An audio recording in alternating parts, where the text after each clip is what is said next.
Newsday continues here on One News Now. I'm Sean Yao.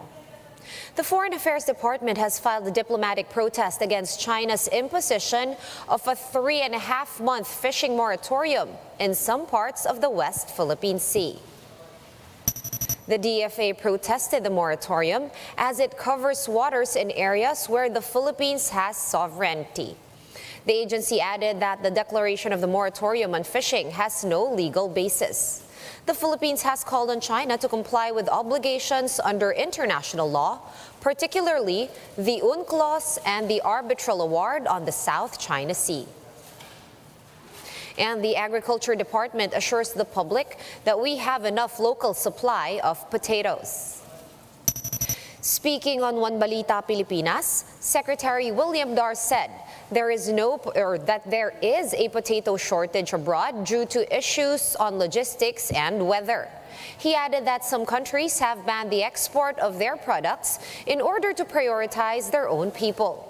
Recall that some international fast food chains have paused sales of larger portions of their French fries. Logistics at saka freak weather, may drought sa US, saka Canada, in some areas like Australia. So yun po naantala yung transport, yung freight cost ay tumataas din. While we can also mention na yung local table potatoes ay mayroon tayong sapat naman.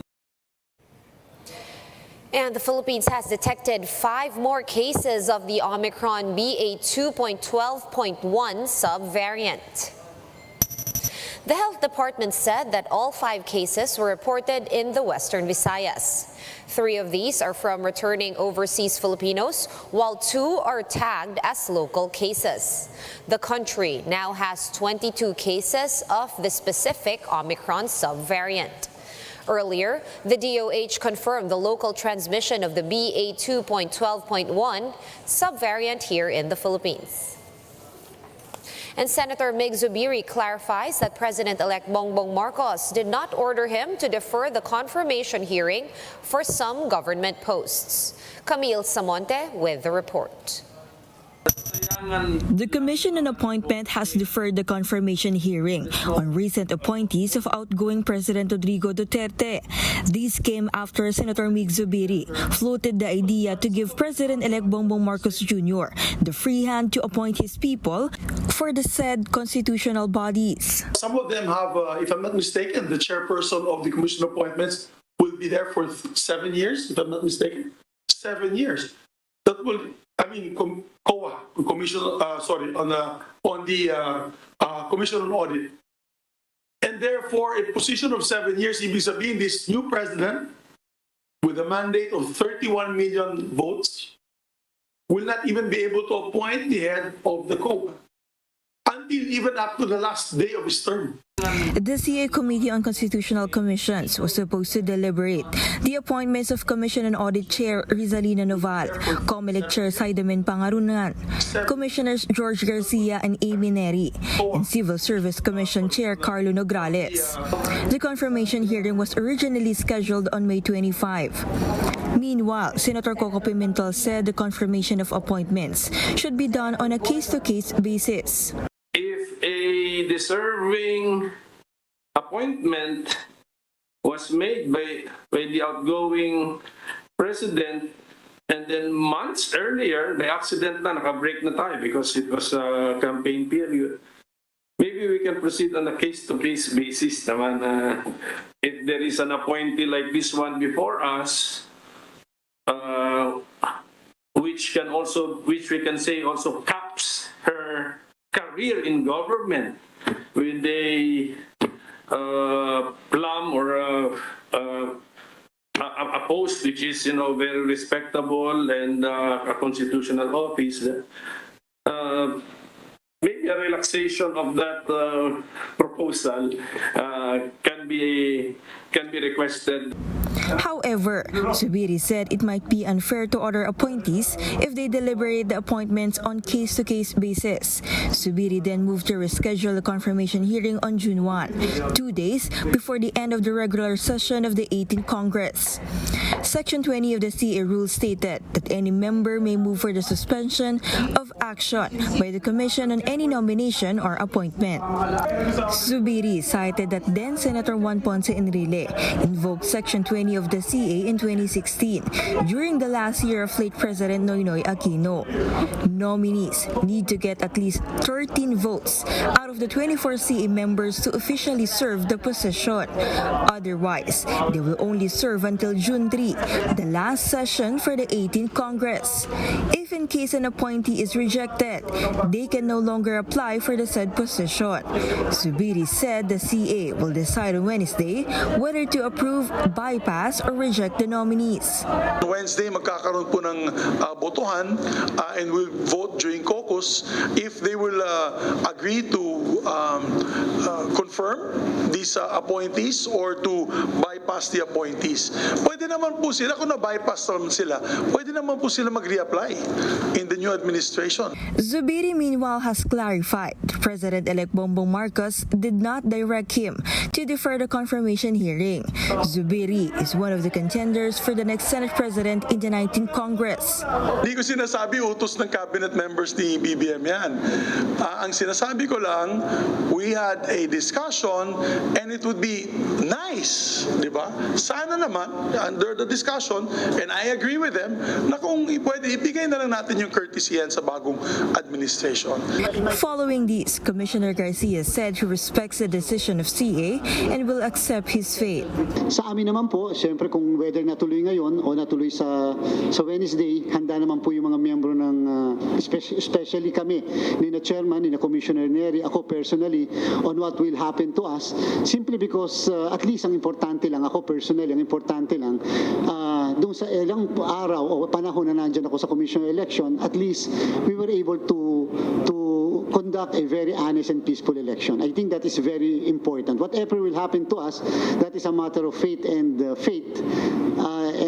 therefore we are willing to accept. For News 5, Camille Samonte, We Are One News. We'll be back with more stories after this quick break. Keep it here on One News.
You're still watching One News Now. I'm Sean Yao.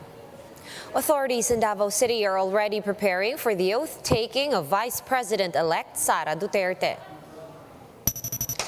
Duterte chose San Pedro Street to be the venue of her inauguration on June 19. Police Colonel Alberto Lapuz, director of the Davao City Police Office, said that they are holding a series of meetings to make sure that the event will run smoothly and safely amid recent bombings in Mindanao. Rallies will not be allowed in the area as there is a designated place for protests, which is the Freedom Park. There is no information just yet if Duterte's father, outgoing President Rodrigo Duterte, will grace the event. Let's now take a quick look at today's other top stories. The Foreign Affairs Department has summoned a senior official from the Chinese embassy over alleged harassment in the West Philippine Sea. This is after the Asia Maritime Transparency Initiative flagged 3 separate incidents of the Chinese Coast Guard trailing Taiwanese research vessels with Filipino scientists on board. The Health Department reports a 94% increase in the number of dengue cases since the end of March as compared to last year. According to the agency, most of these dengue cases were reported in Zamboanga, Central Visayas, and Central Luzon. And the Manila Bay Dolomite Beach is set to reopen on June 12, coinciding with the Independence Day celebration. The Environment Department says only about 3,500 visitors will be allowed to enter at a given time to ensure compliance with COVID-19 protocols. For more updates, visit News 5, The Philippine Star, and Business World online. Visit our website, onenews.ph, for more in-depth analysis. You can also catch One News on the Signal Play app. Register for a free account at www.signalplay.com and stream One News live anytime, anywhere. Masks on, wash hands, and stay safe, Philippines. I am Sean Yao. We are One News.